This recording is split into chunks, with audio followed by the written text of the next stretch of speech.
gentlemen, boys and girls of all ages, pull up an air. Hey everybody, this is Bo back in the lodge. I want to say thanks for tuning in to make us 1.5 million stronger. All you listeners all over this great planet of ours. And right now, we've been focusing a lot of Michigan sports. We've got a sensation in mixed martial arts. His name is none other than Chris Reid. How you doing, sir? Doing good, you guys. How's it going over there, man? Hey, it's doing awesome, man. Thanks for taking the time out of your schedule. You just had an incredible fight. How did it all go for you as far as setting it up? You're kind of young. Michigan hasn't been exactly a big focus of mixed martial arts, but the last couple years it's been just strumming. So how did you get involved in this? Well, my dad started off, he was a fighter, Dennis Reid. He died 2004, so I switched over to Kid Likings in Michigan. Everyone was telling me about Kid Likings and how good he was. I trained with him. I didn't quite like the style. So then Greg Aarons, I found out about him, went over there, talked to him. He wanted to get me in there. Next week he got me in there and I was fighting, and now I'm 13-5. My record's 13-5. And last fight I fought in was in Kalamazoo at Wing Stadium, and I fought this great fighter. His name was Jason Superior. And I lost that match by decision, but I still had scouters there, and so they're talking about getting me in there at King of the Cage or whatever, fighting, but I have to do a qualifier first. So that's how that happened, and that's how I'm at the point at where I'm at now, is because I had so many fights that they finally put me at a main event. Well, the first main event I had was I fought right before Butterbean's fight. Butterbean fought in Muskegon, and he fought against the Tower of Power, and I fought right before then, and I won. I won against the guy, and the guy was like 20 pounds bigger than me, and I beat him with an arm bar. And there were scouters there, because Butterbean was there, and they were, doing stuff and watching fighters. And a lot of scouters, they haven't been coming up here until recent, because they're just starting to find out that we have a lot of great fighters up here. We have, fighters with tons of skill, And here, amateur cage fighting, we don't get paid for it.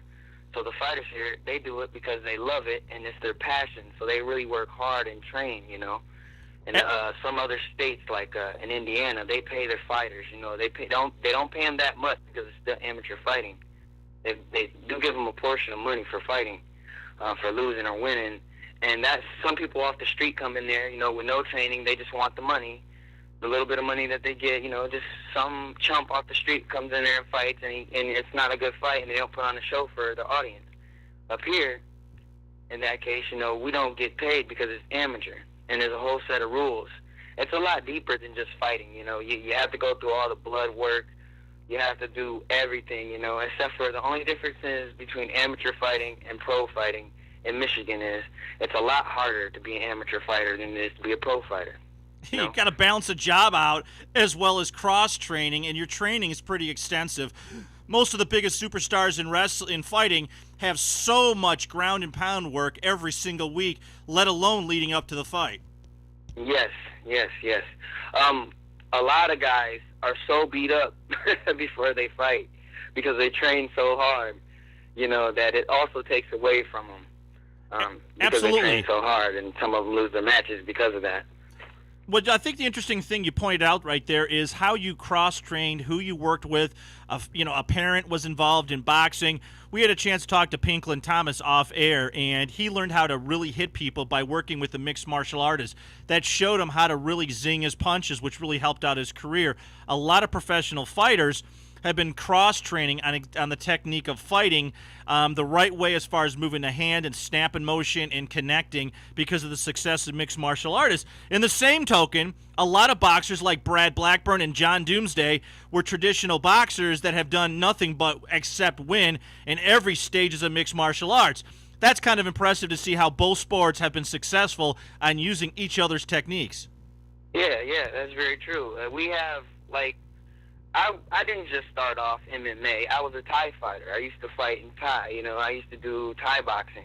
And I went to Kid Likings. He wanted to take me overseas. But them kids, they train real hard. I'm not prepared for them kids yet. Maybe if I get a little bit more experience under my belt, I'll fight one of them kids, Because they train ever since they're real little. I did too, But it's more of them. I wanted to do more of the MMA thing myself anyway. But what I did, though, because I'm not really a ground dude, because I weigh like 135 right now. I used to weigh 150, like 135. I went to a boxing gym and got my weight back up and everything, and I just straight boxing, nothing else, no MMA, straight boxing. So I'm pretty much a stand-up fighter. And then I took this guy who was a black belt in Brazilian Jiu-Jitsu. He did personal training with me. His name is Jason. I'm not sure if I remember his last name. He taught me some ground game. I went in there. My game stepped up. I went on a winning streak. At the time, I was like 5-3. And then I just had like 4 more fights. Just ran through the guys. Just ran through them. Like it was like seconds when I beat them in. And a lot of them focus on the ground game. But if you notice, most of the people that have good stand-up usually are the ones that are on top. So I took that, and I went to a boxing gym and trained there for like 3 or 4 months, you know? And it's like, if you anybody can wrestle on the ground, you know? It's all about moving your hips, and a lot of us younger, you know, fighters, we did high school wrestling. So a lot of us have that experience. So anybody can be good on the ground. It's the guy who's really good on stand-up. Boxing is one of the first sports. It will always be a great sport. And you got to think about it. They use technique. Both fighters use technique, standing up. Now, you go to a cage fight, there might be some technique on the ground, but if you look at one character fighting the other character, and you look at which guy has the most stand-up, you're going to be like, wow, okay, this guy has the most technique. Now, if you look, take a note, if you just notice the guy standing up, and that as technique, imagine him on the ground if he had some groundwork. And that's what I'm trying to work on, is getting my ground game good. My ground game's all right. I know Brazilian Jiu-Jitsu, the high school wrestling thing's all right. I got a little bit of that, but I'm not that good at it. And then that's all you need really to go pro, is just get your technique to champion level.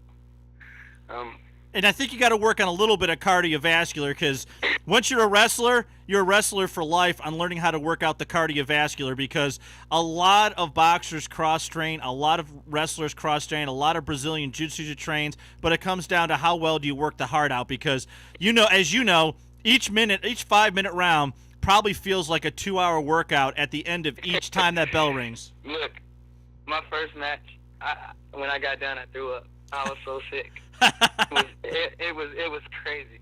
I thought I was all happy. I was excited. Even after the match, after I won, I was yelling at the crowd, yeah, what do you think of me now? What's up? You know, doing all that other good stuff. As soon as everything quieted down, I got out of there, I laid right down on the floor and got real sick. I was like, oh my God. It's because all your nerves is worked up. You don't really feel nothing until afterwards. Absolutely. Get out of there.